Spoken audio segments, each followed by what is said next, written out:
Salut à tous et bienvenue sur ce podcast Atomic Leaders. Je suis Romain Tisné, je suis le fondateur de Talentlers, une société qui accompagne les organisations et les talents sur tous les sujets people et du leadership. Ce podcast, d'où ça vient? En fait, avec Clément Trinquart et Florent Cochet, mes associés sur Club Trust, on a lancé un podcast vidéo, le Talent Club, que je t'invite à suivre sur YouTube et LinkedIn. En faisant cet exercice, je me suis dit que ça pourrait être sympa d'avoir un format un peu plus court en audio pour interviewer des managers et des leaders du quotidien, pour documenter tous les apprentissages et puis surtout leurs best practices qui nous font avancer et justement qui nous font progresser. Et c'est là que ce podcast est né. Atomic Leader, le podcast, c'est parti. Bonjour à tous, bienvenue dans ce nouvel épisode du podcast Atomic Leaders. Aujourd'hui, on reçoit Jean-Christophe. Salut Jean-Christophe. Salut Romain, merci de me recevoir. Bah écoute, c'est hyper sympa de discuter avec toi. En fait, on est rentré en contact suite à un podcast précédent. On a discuté un petit peu de ton parcours. Et ce que j'ai bien aimé dans nos discussions, c'est que tu as un profil qui est un petit peu différent de ce qu'on a l'habitude de trouver à Luxembourg, dans mon écosystème direct. Un profil un peu start-up, avec des questions d'hyper-croissance, des questions de recrutement, de choses un petit peu intéressantes que tu vas nous raconter. Et donc, on avait échangé ensemble et on s'est dit que ça serait sympa de mettre ça dans un nouvel épisode. Donc, ça va être un épisode d'un genre un peu nouveau. Mais je suis content de faire cet essai avec toi si t'es partant. C'est parti. C'est parti. Bien. Donc, les règles du podcast, globalement, elles sont assez simples. On va pas couper. Donc, l'idée, c'est que effectivement, on est quelque chose de plus authentique possible. On s'est pas trop coordonné avant, donc c'est un peu le but. Et puis l'idée, c'est d'essayer de répondre aux questions de façon la plus simple, enfin straightforward possible. On apporte un maximum d'informations à l'audience et ça va durer à peu près 30 ou 40 minutes. Tu auras peut-être un buzzer si tu veux couper quelque chose, mais l'audience le saura. C'est ce qu'on applique sur tous nos podcasts. Donc, si tu es OK avec ça, tu vas pouvoir me raconter ton histoire. Quel leader t'es devenu? N'hésite pas à me couper aussi si je mets en cours. J'ai tendance à répéter. Ok, ça marche. Merci pour la permission. Vas-y, raconte-moi quel leader t'es devenu. Tu as eu pas mal de positions dans des environnements un peu différents. Raconte-nous tout ça. Ouais, donc je commence déjà juste avec mon background de vraiment de vie. J'ai beaucoup bougé quand j'étais petit. J'ai un père qui était expat. J'ai failli naître au Portugal. J'ai une mère allemande, un grand-père corse, une grand-mère russe. Ok. Et après, je me suis baladé entre le Portugal, le Venezuela et l'Écosse pour m'arrêter à Saint-Germain-en-Laye et suivre donc une scolarité au lycée international qui m'a permis toujours en fait d'être en permanence avec un background multiculturel.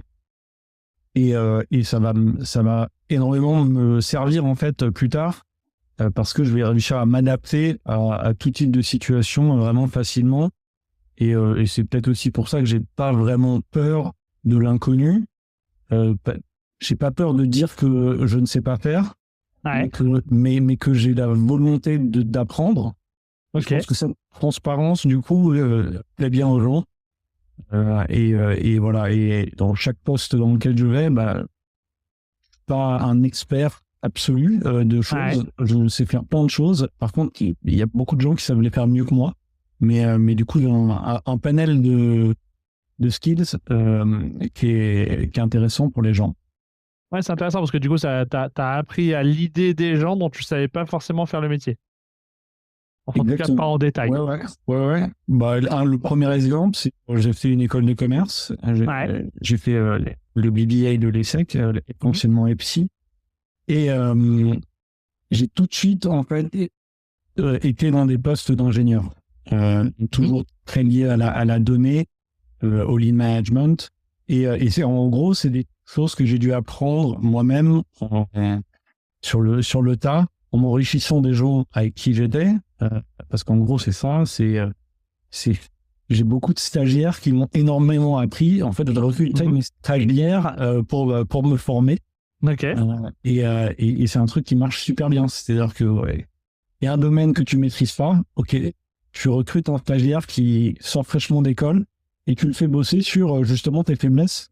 Et du coup, c'est lui qui t'apporte tout ça. En faisant des benchmarks des différentes méthodos et tout, et voilà. C'est intéressant. Donc du coup, tu ponces un sujet que tu maîtrises pas forcément avec un stagiaire qui lui, du coup, c'est gagnant-gagnant. Il se fait une expertise hyper pointue sur quelque chose. Ouais. Et en même temps, il te sert comme ça à faire du double purpose et à prendre l'information pour te former toi sur un sujet. Ouais. Et puis, il fait son mémoire de fin d'études et tout ça. Enfin, voilà. Ouais, en plus, c'est utile pour lui. On s'y retrouve. Ouais, bien sûr. Ok, et alors du coup, après, en termes de rôle, donc, tu as commencé, tu été passé dans le conseil, mais tu as commencé en entreprise d'abord. Ouais. Au début, j'étais chez PSA, donc aujourd'hui Stellantis. Ouais. J'ai passé une dizaine d'années, beaucoup autour de la gestion de projet, de product owner d'applications. Ouais. Beaucoup de change management, justement des vieilles applications dans le monde PSA qui devaient évoluer. Donc on sortait en plus dans le monde industriel qui aime bien en fait garder ses anciens process, ajouter de la nouveauté, c'est toujours très compliqué. Il y a énormément de personnes à convaincre et des gens qui sont là depuis très longtemps et qui n'ont pas forcément envie de changer d'avis.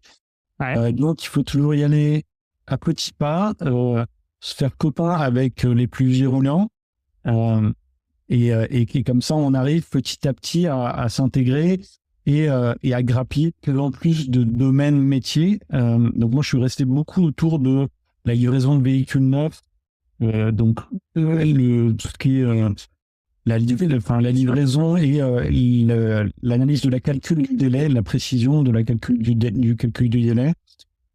J'ai participé du coup aussi au rapprochement entre General Motors et PSA. Ouais. Donc là, pareil. Les gens des Allemands, donc du coup ça me parlait avec mon background allemand, avec ma mère allemande, une culture complètement différente de celle de PSA, qui est une culture très très française, enfin à l'époque en tout cas. Aujourd'hui ça a quand même pas mal changé. Et donc oui, essayer de rejoindre ces deux mondes-là, c'était assez drôle. Surtout que dans les réunions, ils ne savaient pas que je parlais allemand, donc ça me permettait de choper toutes les infos qui se donnaient en off. Donc ça permet de quand même d'avoir un levier sur la conversation. Bien sûr. Et au bout d'un moment, le groupe PSA, en fait, depuis que je l'ai rejoint, était en plan de départ volontaire. Ouais. Au bout d'un moment, le chèque que la RH me proposait était intéressant. Que j'y ai souscrit, ça me permettait de faire un projet immobilier comme tout le monde. Hein. On a tout ça au bout d'une dizaine d'années de boulot. Et je me suis dit, qu'est-ce que je vais faire maintenant ? Je suis très spécialisé dans la supply chain automobile. Et en plus, la supply chain automobile d'un constructeur à l'autre, elle est complètement spécifique. Ouais. Donc, comment est-ce que je fais pour m'ouvrir ? Donc, m'ouvrir, ça veut dire forcément prendre des risques, parce qu'aller vers quelque chose d'autre. Et je me suis dit, je vais aller vers le conseil, parce que ça va me permettre de passer d'un client à l'autre. J'arrive avec une expertise supply automobile. Ouais. On va dire que c'est pour ça qu'ils me recrutent. Mais ce que je veux, c'est me diversifier. Et je sais que dans le conseil, ça va forcément être possible, puisque mes compétences de supply peuvent être transposées à d'autres métiers. Et ça va être la porte que je vais essayer d'entrouvrir. Et j'avais aussi un prérequis. Je voulais pas aller dans une boîte de conseil. On va dire que chez PSA, j'en ai consommé du conseil. Bien sûr. Ouais. Et certaines entreprises n'ont pas plu et certaines postures ne me plaisaient pas. Donc je voulais pas aller là-dedans. Ouais. Et donc j'ai pas mal regardé en fait ce qui existait sur le marché. Et j'ai trouvé OnePoint qui avait vraiment une promesse complètement différente des autres cabinets de conseil, avec une hiérarchie complètement aplatie, une holacratie totale, où vraiment chaque consultant est son propre vendeur. Ouais. Voilà, c'est pas un sales qui te parachute chez les clients, c'est toi-même qui c'est vraiment le tous leader, quoi. En fait, chacun a sa PME dans la PME et donc finalement doit proposer quelque chose. Et il y a quand même du management ou même pas du tout. En fait, c'est des communautés, c'est ça ? Ouais, c'est des communautés, exactement. Il y a du management, notamment sur tout ce qui est nouvelles recrues. Il y a beaucoup d'accompagnement entre consultants. Et après, il y a des partenaires de communauté, donc soit par expertise technique, soit par métier du client. Ou par pays, peut-être, aussi ? Oui, ouais. C'est ça. Enfin, nous, à Luxembourg, il me semble qu'il y a un partnership plutôt géographique. Mais en France, comme c'est très gros, du coup, le découpage est différent. Ouais. Mais après, en plus, nous, on fait, il y a beaucoup quand on utilise les compétences, chez OnePoint, il se peut que, voilà, tu as un projet à Paris, tu fais intervenir un dev de Nantes, un dev du Luxembourg et un dev de Bordeaux. Ok. C'est ce qu'on appelle du nearshore en termes de sous-traitance. Ouais, bah ouais. Mais ouais, on fait beaucoup ça, quoi. Ok. Et donc là, tu as fait combien de temps chez OnePoint avant de rejoindre Là, du coup, 4-5 ans, donc du conseil et aussi du projet technique, beaucoup de migration autour de business intelligence, mais beaucoup de conseils aussi autour de véhicules connectés, notamment à la fin, j'ai fait presque 2 ans chez Total Energy autour de leur stratégie de Mobility as a Service, où là, ils voulaient ajouter plein de services. Donc ça, c'était très intéressant. Et j'ai mon meilleur ami qui commence une aventure de start-up que je suis depuis un moment. Ma femme change de boulot, rejoint mon meilleur ami, donc je m'intéresse d'autant plus encore à cette aventure. J'en entends parler par deux boules différentes. Les sons de cloche sont pas exactement les mêmes, donc il faut que je... Ok, tu allais te faire ta propre idée. Tout ça, voilà.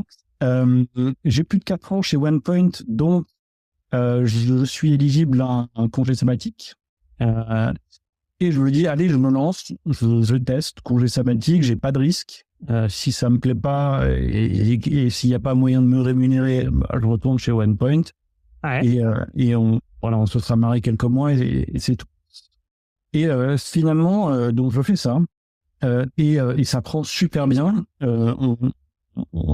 Cette startup, qui est donc un concurrent de TikTok, TikTok qui n'existait pas encore à l'époque sous sa forme actuelle, donc ça s'appelle Thriller, c'est un réseau social vidéo. La grande particularité, c'est la légalité de l'utilisation de la musique. C'est un énorme avantage concurrentiel. Personne d'autre le faisait. Instagram, Snap, TikTok ne payaient pas les droits sur la musique. Donc on a une croissance gigantesque. C'est 1 million d'utilisateurs tous les mois qui nous rejoignent. Donc on a jusqu'à 400 millions d'utilisateurs.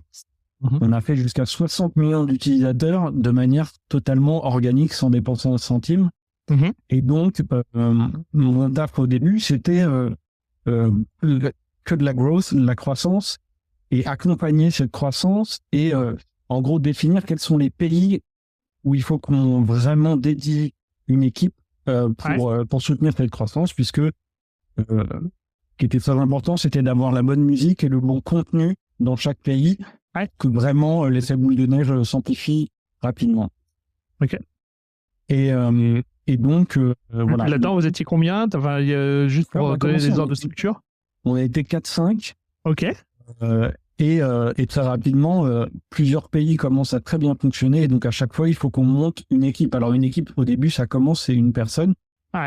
Et dès qu'on voit que, OK, la croissance est soutenue, donc le product market fit, en gros, est bon, et qu'il y a une vraie appétence, c'est pas juste parce qu'il y a un influenceur qui a bien fonctionné et ça s'estompe juste après. Non, ça continue.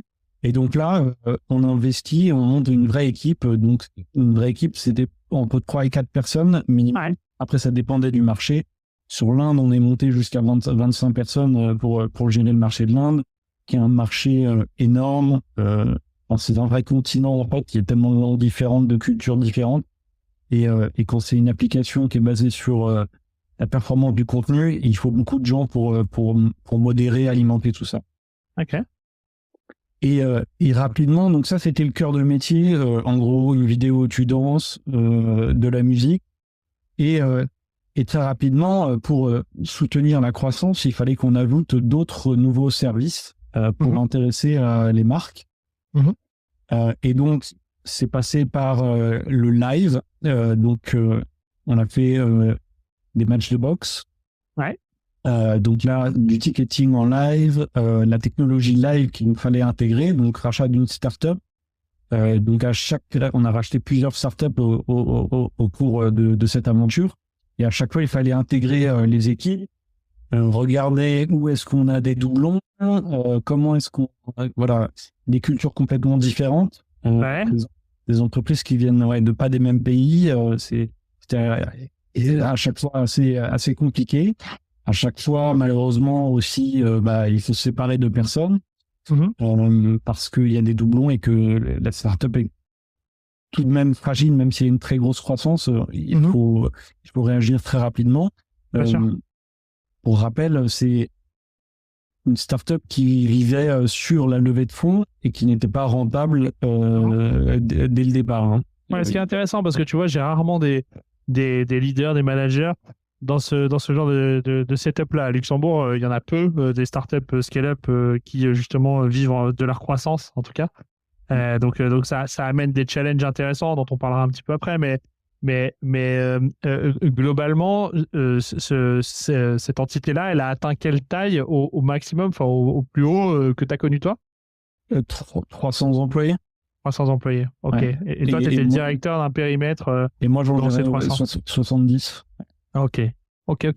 Nous, on gérait tout ce qui était go-to-market de l'application. Ok, super. Et donc, dans ce rôle-là, toi, c'est quoi tes 2-3 grandes convictions relatives au management, au leadership que tu as pu te faire dans ces expériences? Donc, d'abord en entreprise, puis après en conseil, puis après, finalement, dans ces environnements un peu start-up, scale-up. Qu'est-ce que tu t'es dessiné comme pilier, quoi? Ouais, alors ce qui était très intéressant et qui est vraiment unique, c'est quand tu te lances dans une aventure où, en fait, il n'y a pas de... Enfin, c'est des nouveaux métiers. Ouais. C'est des nouveaux métiers qui existent depuis 2-3 ans. Donc, recruter, c'est assez compliqué parce que, bien sûr qu'il y a beaucoup de gens qui sont motivés pour aller travailler dans ces nouveaux métiers. Ouais. Mais il est très difficile de savoir, en fait, si les gens vont être performants parce que des gens qui ont de l'expérience, ils sont très difficiles à déloger. Souvent, c'est des gens qui ont créé leur propre boîte. Donc, toi, tu leur demandes d'être salarié, ça les intéresse pas vraiment. Et donc, tu es obligé de recruter des juniors sur le poste, puisqu'en fait, il n'y a pas d'ancienneté sur le marché. Et du coup, c'est compliqué de se rendre compte de la pertinence d'un profil. C'est vraiment compliqué. Ok, donc tu as un vrai challenge qui est de se dire quand tu recrutes dans des métiers qui n'existent pas, finalement, tu es obligé de parier sur le potentiel parce que tu n'as aucun autre benchmark, en fait. Ouais. Et du coup, souvent, ce que je faisais, c'est que je posais une problématique que j'avais réellement et je voyais comment est-ce qu'il tentait de la résoudre et si le raisonnement à vif me semblait pertinent. Et du coup, c'est comme ça que on essaye. Je faisais. Ouais. J'ai pas le choix, quoi. Je peux pas me baser sur des recommandations. Enfin, si je peux, sur en gros la qualité de travail de la personne, mais pas sur les compétences techniques que je recherche. Ok. Puisque celles-là sont nouvelles. Ok, très clair. Donc ça, c'est la partie finalement recrutement dans une boîte en hyper-croissance sur des nouveaux sujets. Sur la partie finalement rétention, c'est des métiers sur lesquels j'imagine que il y avait peut-être un turnover plus important que dans une banque à Luxembourg. Ouais, c'est fort probable. Après, moi, si je compare par exemple au conseil et aux entreprises de services, aux ESN, où là, il y a un taux de turnover qui est très très fort aussi. On arrivait quand même à retenir les gens. Ok.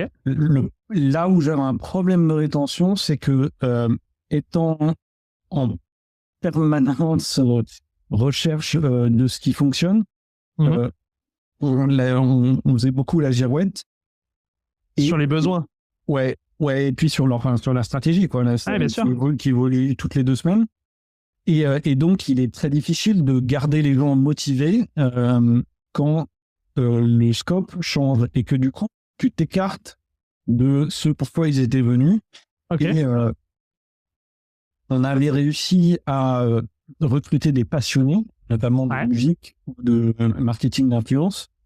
Et dès que tu leur demandes de faire quelque chose d'autre, par exemple, la boxe, faire la promotion de matchs de boxe, faire du ticketing, du pay-per-view, et ben là c'est très compliqué. Et là, l'énergie démesurée qu'ils ont pour solutionner les problèmes sur la musique, et bah, tu la retrouves pas. Parce que du coup, il n'y a pas la même motivation, la même carotte, parce que tu les sors de leur domaine qui leur fait briller les yeux, et là, ils sont capables de mettre en œuvre. Et comment vous avez géré ça, du coup? C'est-à-dire que comment vous avez réussi à allier les deux? Parce que je comprends que c'était une boîte un peu opportuniste, de fait, et donc qui changeait un peu de plan A tous les jours.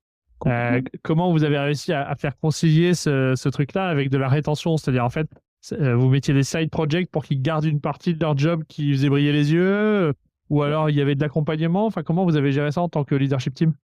Ouais, en fait, ce qu'on veut, c'est que du coup, c'était leur proposer de l'aide sur les parties où ils n'étaient pas encore bons. Okay. Ce dont on avait besoin, c'est de les faire évoluer sur des postures plus managériales, parce que on voulait avoir un retour sur investissement sur la confiance maintenant qu'on a en eux. Ok. Et donc, du coup, ok, tu as ma confiance, je sais que tu ne sais pas le faire, mais je vais mettre quelqu'un dans ton équipe que tu vas piloter, qui va t'apprendre, parce que lui, c'est un expert de ça. Et moi, je te fais confiance pour me dire que ça va pas, qu'il y a un problème. Voilà.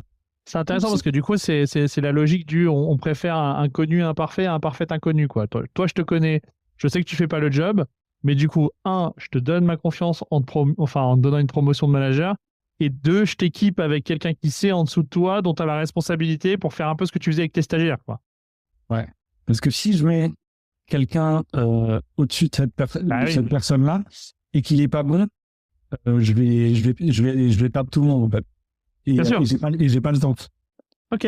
Donc c'est intéressant, c'est-à-dire que tu mets la personne qui ne sait pas au-dessus, en prenant le risque que quelque part c'est un next step pertinent pour elle, et que tu l'équipes avec quelqu'un en dessous, et là tu as une chance de succès pour les deux. Ouais. Et après, bien évidemment, et ce qui est difficile dans ces organisations qui évoluent énormément, c'est le parcours que tu proposes aux personnes. C'est-à-dire que ces petites entreprises permettent d'avoir énormément de responsabilités très rapidement. Ouais. Et malheureusement, il y a un moment où on va t'enlever les briques.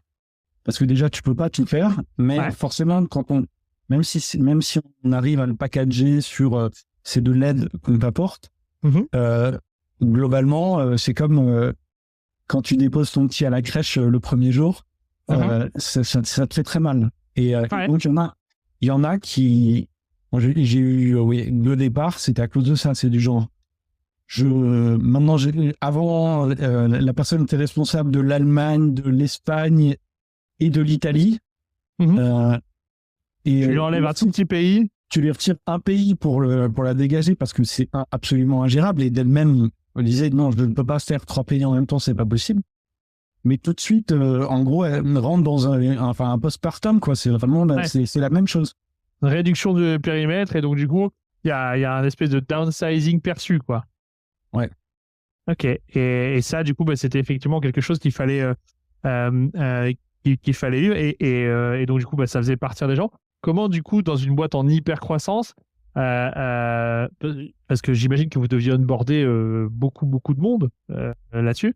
Comment on gère d'un point de vue recrutement? Comment on fait pour recruter beaucoup, à la fois des remplacements et les recrutements qu'il te faut pour gérer ta croissance dans une boîte comme ça? Enfin, est-ce que vous aviez des playbooks particuliers, ou des méthodes de sourcing particulières, ou des méthodes de sélection particulières? Comment vous avez géré ça? Alors, le recrutement à proprement parler, c'était pas le plus compliqué, parce que beaucoup de gens voulaient venir. En plus, dès que les gens se renseignaient sur Thriller, et vous voyez, c'était vraiment pas trop un problème de convaincre les gens. Le problème, c'était de les former et de les rendre opérationnels rapidement. Sachant qu'au départ, on est 5-6, même quand on est 10. Le problème, c'est de monopoliser les sachants pour apprendre aux autres. Et en même temps, il faut qu'ils continuent à faire leur boulot. Et ça, c'est vraiment un problème. Parce qu'à cette taille d'entreprise, t'as pas de responsable méthode. Il y a plein de process qui ne sont pas écrits, puisqu'ils changent tous les 3 jours. Il y a presque rien d'écrit. Moi, j'ai utilisé un outil Monday.com. En fait, vraiment, on essayait de mapper le process en même temps qu'on construisait, et comme ça, on se disait, OK, bon, c'est pas grave s'il n'est pas complet, mais on va le mettre à jour au fur et à mesure. Et en gros, c'est en faisant la formation des nouveaux qui mettaient à jour le process. Donc, ça fait des formations qui sont très denses et très longues et pas optimales. L'avantage, c'est que du coup, c'est pas une formation vraiment où on recraft quelque chose. Elle est très dynamique parce que on modifie les choses en temps réel. On montre concrètement vraiment comment ça se fait. Et la personne peut poser les questions, remettre en question le process, et on l'adapte tout de suite. Et donc, ça, dans la motivation aussi, ça marche pas mal parce que du coup, ils se disent, ah ouais, ok, donc il y a des process, mais si jamais moi je dis quelque chose et que c'est pertinent, c'est tout de suite pris en compte, et on continue. On update pour tout le monde. Ouais. Ok. Ouais, c'est intéressant. Donc, quelque part, il y a quelque chose de communautaire un peu dans la façon dont vous avez construit vos process avec les gens qui sont rentrés dans le pipeline, quoi. Ouais, souvent, voilà, on leur dit, il faut faire ça. Ouais, donc, nous, notre boulot, c'est vraiment de la persuasion, la motivation, parce que, ok, je sais, il y a 3 semaines, on t'a dit le contraire, maintenant, il faut qu'on retourne à faire ça parce qu'on s'est rendu compte par A plus B. Donc, c'est nous cruncher beaucoup de data pour pouvoir leur montrer ce qu'ils font. Est-ce que ça fonctionne pas? Ils étaient très demandeurs de ça, hein, d'ailleurs. C'est, est-ce que tu peux m'expliquer, est-ce que tu peux montrer les données de daily active user, de rétention, donc là, je parle vraiment de l'application. Ouais. Disons, ok, bon, est-ce qu'il faut que j'ajuste le tir? Donc, oui, les abreuver en data et avec l'analyse, parce que parfois on avait des profils qui étaient très bons sur, par exemple, parler avec des artistes, parler avec des managers de labels de musique. C'est pas des gens qui sont habitués à analyser des KPI. Donc, il faut les aider là-dessus. Parce qu'ils n'ont pas cette compétence-là, mais il faut les embarquer et les éduquer au fur et à mesure, et ils en sont très demandeurs. Ok. Toi, en tant que leader, du coup, en fait, comment tu définirais ton leadership à toi, et qu'est-ce qui a été le plus challenging pour toi dans ces environnements-là, ou enfin par rapport aux que tu as connu avant? Où est-ce que tu as eu le plus de challenge à titre personnel?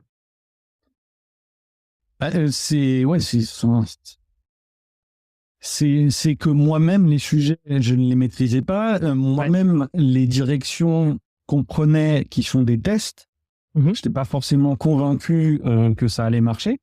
Ok. Donc c'est difficile de convaincre des gens quand soi-même on n'est pas convaincu. Ouais. Je pense que c'est le truc le plus compliqué, quoi. Ok. Et donc du coup, moi, ma manière de leur montrer que je les envoie pas dans un mur et je les envoie pas au front bêtement, c'est toujours d'essayer de montrer que je m'implique au niveau zéro du truc. Et donc généralement c'est beaucoup avec de la donnée ou des fichiers, ou commencer à écrire le process et dire qu'est-ce que tu penses, voilà, on pourrait essayer de faire comme ça. Et voilà, moi je leur fais le brouillon, et après je leur dis voilà, mais c'est à toi de l'adapter parce que c'est toi qui sais, c'est toi qui es sur le terrain, c'est toi qui es en front avec les gens. Donc voilà, n'hésite pas à me donner du feedback, je t'aide à changer les automatisations du process. Et c'est comme ça que j'essaie de les aider. Ouais, donc ça t'obligeait à aller dans le faire avec eux, pour ensuite progressivement les voir t'impliquer. En fait, c'est marrant quand tu parles, j'ai le sentiment de voir des gens un peu dans le tambour de la machine à laver. C'est-à-dire qu'en fait, cette boîte, elle a grandi tellement vite là-dessus que c'était un peu presque désorientant, j'ai l'impression, pour les gens. Est-ce que tu as des exemples de personnes qui ont tenu dans la durée dans ces environnements-là, et surtout, quels paramètres ils avaient? Est-ce que tu arrives à identifier quelques paramètres de ceux qui ont réussi finalement à passer les différents paliers avec la boîte? Ouais, il y a j'ai des profils, par exemple, en plus, anecdote étrange, le profil qui embarquait le plus de monde, qui était plus locomotive, généralement, en première annonce de bon, je vous annonce, il va falloir qu'on aille à droite. C'est si jamais dire, ah mais non, on ne peut pas aller à droite, il faut aller à gauche. C'est cette personne-là qui va être fédératrice vis-à-vis des autres. C'est celle qui, en frontal, t'a dit non, c'est pas possible. Ok. À toi de sortir des arguments. Et du coup, après, c'est une fois que tu arrives à sortir des arguments, convaincu que tu fais 2-3 concessions, et ben, c'est la locomotive qui va traîner les autres parce que elle, ce qu'elle veut, c'est. Et je pense que c'est des gens qui ont une mentalité du genre. Il y a un truc que j'ai pas envie de faire, et ben, c'est ça qu'il faut que je fasse en premier. Comme ça, je me débarrasse de ça. Et donc, il faut que je solutionne le problème le plus rapidement possible parce que ça va me rester dans la tête et ça va m'embêter. Ok. Donc en fait, c'était des gens qui challenge en première intention, puis ensuite sont à l'écoute pour se faire convaincre, et puis avec quelques consensus, enfin quelques compromis, j'imagine, pour avancer. Et une fois que ça s'est fait, en fait, ils sont passés dans la courbe, ils ont acté que c'était comme ça qu'il allait se passer. Ils disent, ok, bon bah ça, c'est le truc sur lequel je n'ai pas la main, je le fais vite, comme ça, je vais plus vite à un truc qui m'excite. Ouais, c'est ça. En fait, ce qui est dangereux, c'est les gens qui disent rien, qui disent ouais, d'accord. Ok. Ça c'est suspect. Celui qui dit mais non, on peut pas, machin, que ça marche pas comme ça. Là, ok, tu vois que la personne réfléchit. Elle est engagée. Et que elle a peur de pas y arriver. Uh-huh. Et elle témoigne de cette peur et c'est des personnes qui verbalisent immédiatement le pourquoi est-ce que ça marcherait pas. Et donc déjà là, tu es en train de solutionner le problème. Donc ouais, ces personnes-là, en gros, tu peux. J'ai des personnes que j'ai changé de marché, j'ai mis sur des marchés. Nous à l'époque, avant la crise d'Ukraine, on a eu une grosse opportunité sur la Russie. La personne ne parlait pas du tout russe, elle s'est incapable de lire du cyrillique. Elle a cartonné en Russie. J'avais besoin de quelqu'un en Russie. Elle cartonnait sur son marché historique, mais je savais que c'était la bonne personne parce que peu importe le problème, elle allait s'y atteler. Ok, super. Est-ce qu'il y a d'autres trucs que ça t'a appris, cet environnement finalement là-dessus, sur soit ta posture de leader, soit la façon dont on gère les gens, soit d'autres choses que tu as pu vivre dans une organisation comme celle-là, parce qu'il n'y en a pas 36, alors après, tu auras peut-être la chance d'en connaître plusieurs, mais avec des croissances comme celle-là, peut-être pas autant. Oui, venant du conseil, tu as une exigence très très forte sur tout ce qui est formalisation de PowerPoint, tout ça. Tu n'as pas le temps, ça, quand tu es en startup, quoi. Ça, il faut que tu acceptes que l'esthétique, voilà. Avancer, c'est plus important. Démontrer de la valeur et l'esthétique, la rédaction de phrases complètes, de beaux paragraphes, ça en fait pas partie. Enfin, sauf si tu es en front avec un client, mais en mode growth, c'est pas nécessaire. C'est pas ça qui fonctionne. Ok. Jusqu'à même un point où dans l'emailing, ajouter des fautes, ça rend le message plus digeste en fait. Parce que tu parles comme les gens parlent et pas en mode trop marketing où les gens, je vois tout de suite que c'est un email de marketing versus quelqu'un qui te parle vraiment avec des vrais mots, traitements. Ok. Toi, dans ta carrière, est-ce que il y a un ou plusieurs leaders qui t'ont inspiré ou tu vois des personnes sur base desquelles tu as construit aussi le leader que t'es toi? Est-ce que tu as des noms à nous donner et quelles qualités ils avaient ces gens? Mais déjà, je suis forcément impressionné par les gens qui sont toujours positifs et qui disent toujours on va y arriver, on va réussir à le faire. Je décrivais tout à l'heure une personne qui était toujours la première à râler, à dire que c'était pas possible. Moi, je suis un peu dans cette optique-là, c'est-à-dire que je vois toujours les problèmes et les problèmes qu'il va y avoir à réaliser la tâche, versus certaines personnes qui sont toujours du genre non, mais non, ils n'ont aucune idée de comment on va faire, mais ils sont persuadés qu'on va y arriver. Ok. Et il faut, je pense qu'il faut toujours deux têtes et qui sont justement opposés sur ça. qui voit toujours tout bien et qui pense que tout est possible alors qu'il en a aucune idée. Ok. Mais on a besoin de cette énergie. Et l'autre qui va dire, OK, bon, il faut qu'on y aille. Et on va faire quelque chose de quick and dirty. On va voir si ça marche. Et après, on verra, on va recruter un expert, on va développer l'outil qu'il faut et qui va bien pour avancer. Quelqu'un de plus prudent. Voilà. Ok. Voilà. Ok, donc du coup, tu as été inspiré par ces énergies de certains optimismes avec lesquels tu as bossé. Et ouais, un personnage qui m'a inspiré, c'est du coup David Layani, le fondateur de OnePoint, qui a vraiment une aura de empowerment, qui me dit tu veux essayer ça? Oui, vas-y. Je te donne carte blanche. T'as envie de faire ça? Vas-y, fais-le. Et vraiment une liberté totale en faisant confiance de genre, si tu penses que pour la boîte, c'est ce qu'il faut, vas-y. Ok. Donc, quelque part, tous un peu intrapreneurs, quoi. En fait, tous accountable du succès de la boîte, mais avec le niveau d'intrapreneuriat maximum, en fait. Ouais. Ok, super intéressant. Quelle principale différence t'as trouvé entre gérer des gens chez PSA, gérer des gens chez OnePoint et gérer des gens dans un environnement startup en hyper-croissance? Ça serait quoi la plus grande différence que tu as vue?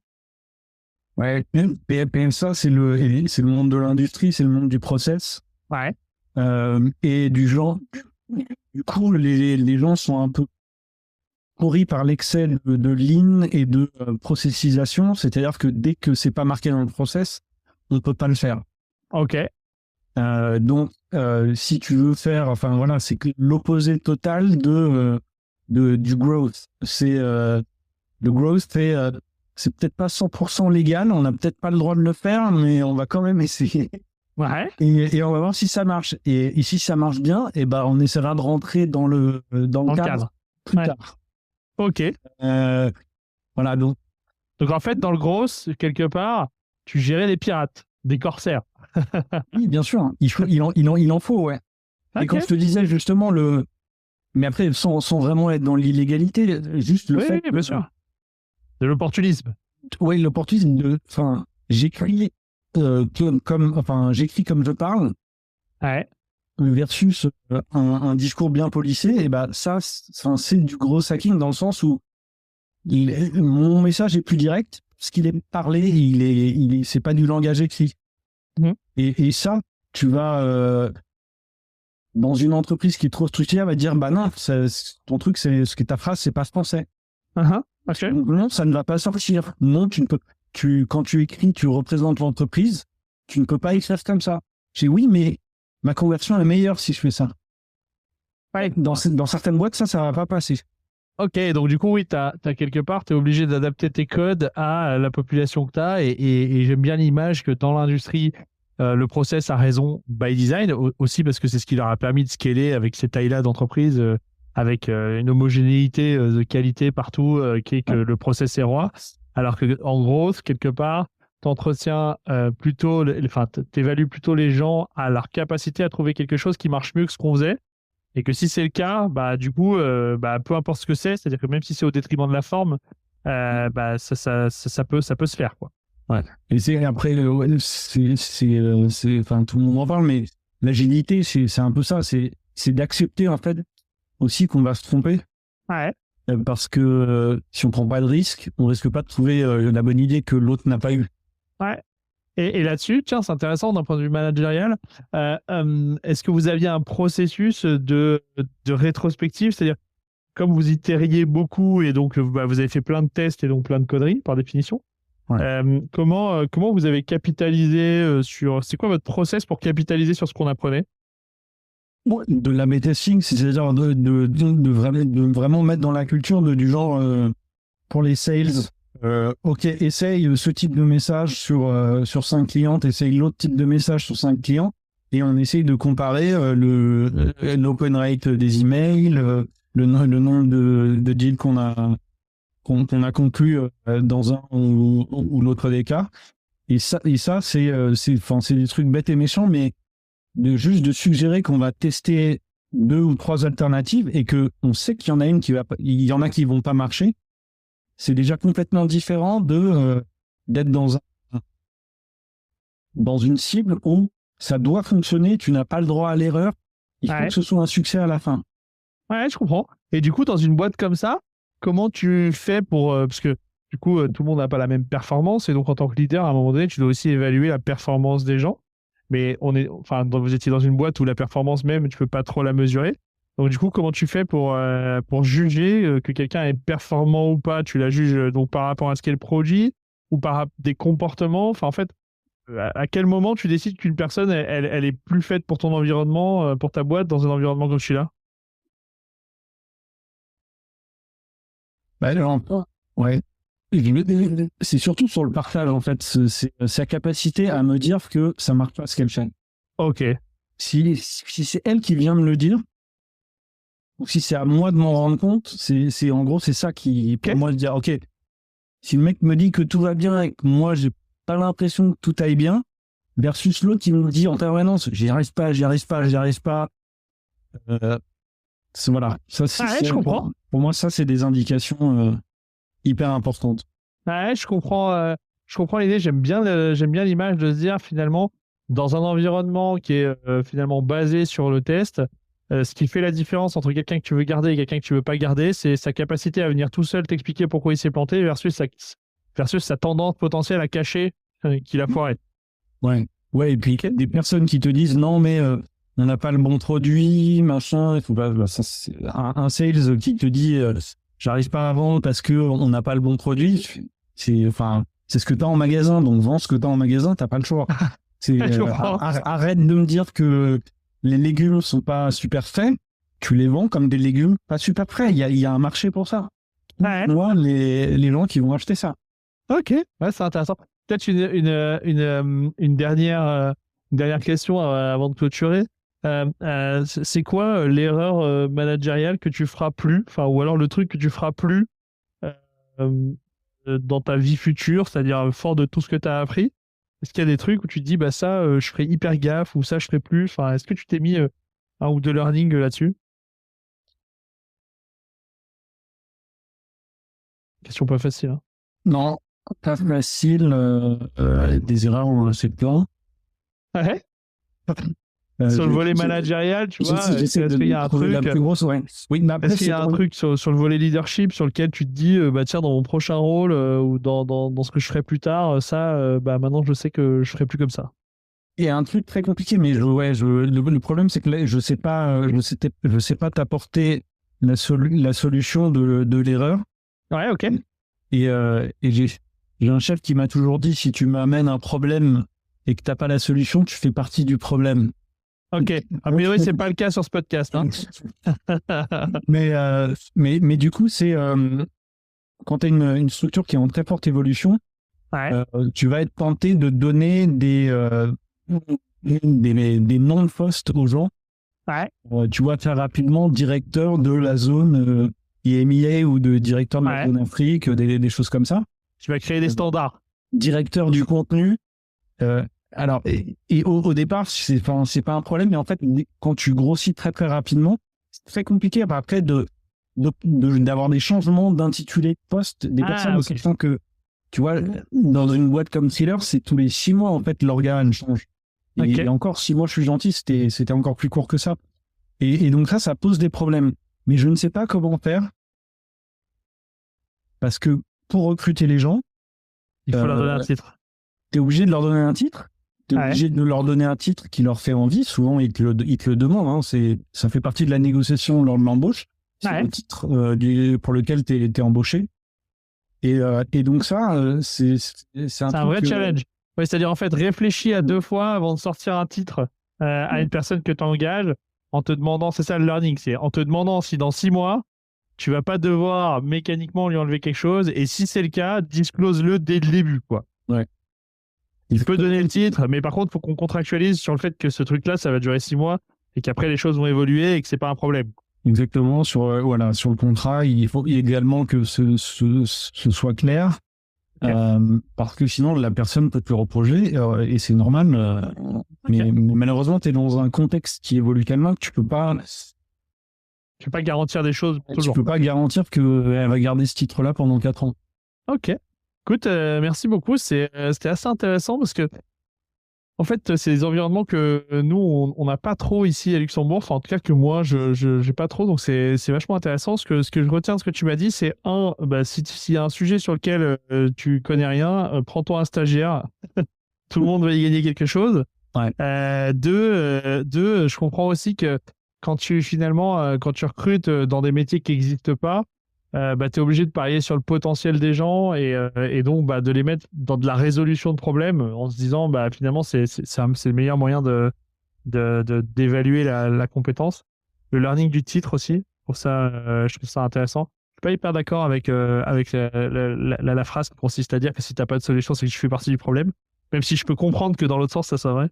Mais je trouve ça intéressant là-dessus. En tout cas, moi, ça m'a pas mal interpellé sur ces environnements-là. Et je pense qu'il y a pas mal de parallèles faisables avec des boîtes en transformation. Est-ce que tu penses à un autre leader, une personne que je pourrais inviter sur ce podcast et qui aurait un truc complémentaire ou différent ou intéressant à nous raconter sur le sujet du leadership en général? Quelqu'un que tu as côtoyé? Bah ouais, sous moi, c'est la personne qui m'a traîné dans cette aventure, Ouais. qui est lui un multi-entrepreneur. Donc lui, il a beaucoup plus l'habitude de ça et il a beaucoup plus l'habitude aussi de la manière de travailler aux États-Unis, quoi, Ok. surtout la partie San Francisco, Los Angeles. Ouais. Qui est vraiment, c'est un monde complètement différent et on aborde les gens de manière complètement différente. Et moi, ça a toujours été compliqué. C'est-à-dire que moi, j'étais plus, un travailleur de l'ombre, un general manager qui fait ses opérations, mais je suis pas dans le everything is wonderful et Ok, ouais, t'étais le profil complémentaire. Et c'est quoi son nom? C'est Claude Crevel. Ok. Et donc lui, il arrive à naviguer dans ce monde-là de manière exceptionnelle. Je suis hyper admiratif de lui. Il arrive à déceler le bullshit du pas bullshit dans un discours qui est en permanence sensationnel, quoi. Et C'est un vrai storyteller, quoi. Non, mais c'est surtout sa capacité à déceler ce qui est du total bullshit de ce qui ne l'est pas, parce que avec les Américains, tout le monde est génial, tout le monde est une rockstar, et donc c'est très difficile. Enfin, tu mets du temps à te rendre compte qu'en fait, il n'y a que la moitié qui est vraie. Ok. Et donc c'est un vrai skill, savoir d'être compris ça. Eh ben super, Claude. L'invitation est lancée. Écoute, Jean-Christophe, merci. Ça a duré un peu plus longtemps que prévu, mais moi, ça m'a bien intéressé. Je vais garder ces quelques conseils précieux là-dessus, parce que je trouve que dans nos écosystèmes aussi, nous, on est plutôt sous des formes de communautés d'indépendants. En fait, ce que tu racontes est un peu vrai, parce qu'en fait, on vit aussi au rythme de ce que nos clients nous demandent de faire. Donc, on a un peu les mêmes paramètres sans l'hypercroissance de ce que tu décris. Merci beaucoup pour le temps qu'on a passé ensemble. Et puis, écoute, bon courage pour la suite, pour la prochaine aventure. J'espère que tu trouveras plein de projets aussi stylés que celui-là. Ça sera, à mon avis, assez sympa. T'inquiète pas, on va trouver un truc. Hein. Ça va être sympa, peut-être pour le moment où l'épisode sortira, ça sera déjà fait. Écoute, merci beaucoup. Et puis, merci à tous d'être restés jusqu'à la fin, de nous avoir écoutés. Merci. Ciao.